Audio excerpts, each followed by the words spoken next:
Hello everyone, সবাই কেমন আছেন? আশা করি ভালো আছেন। আলহামদুলিল্লাহ আমিও ভালো আছি। এই কবুতরের বাচ্চাগুলা শীতের সময় রোদরে দেওয়া লাগে, রোদরে দিয়ে এগুলোকে আর কি শরীরের তাপমাত্রা সহনশীল করতে হয়। তারপরে এগুলো দিয়ে আমরা রেস খেলে থাকি এবং রেস খেলছিলাম যেহেতু মা থেকে আপনাদের সাথে আজকে পরিচয় করিয়ে দিব কবুতর কীভাবে লালন পালন করি এবং কবুতর কীভাবে আমাদের যেসব প্ল্যান চিন্তাভাবনা থাকে কবুতর নিয়ে। তো এই কবুতরগুলোকে বাচ্চা কবুতর এগুলা রেসের জন্য প্রস্তুতি করা হচ্ছে। এগুলোকে রোদরে রাখি এবং রোদ সহনশীল করি, এগুলোর শরীরে কতটুকু তাপমাত্রা সহনশীল করতে পারে তার জন্য আমরা এগুলোকে খুব প্রস্তুত করি। এবং এগুলার দানাদার যে খাদ্যগুলো থাকে সেগুলো হচ্ছে গিয়ে গম, ভুট্টা এবং আরও মিশ্রিত অনেক দানাদার খাবার থাকে।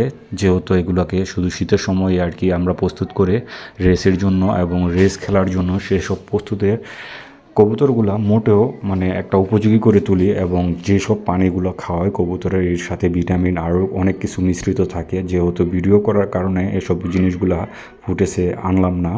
তো এগুলো কবুতরের জন্য খুব সহনশীল এবং বডির জন্য খুব ভালো হয় এবং কবুতরগুলা খুব রেসের জন্য খুব ভালো উপযোগী করে তুলতে পারি। আর শীতের সময় যেহেতু আমাদের বিলাসিতাই হচ্ছে এবং শৌখিনতাই হচ্ছে কবুতর দিয়ে আমরা রেস খেলা, এটা আমরা খুব পছন্দ করি। এটা হচ্ছে কবুতরের খোয়ার। তো এই কবুতরের খোয়ারের ভিতরে যে সিঙ্গেল সিঙ্গেল দাগগুলো দেখা যাচ্ছে এগুলো হচ্ছে গিয়ে আমরা কবুতর পালন করি, এখান থেকে আমরা কোনো ডিম বাচ্চা সংগ্রহ করে থাকি না, যার জন্য এরকম হয়ে থাকে।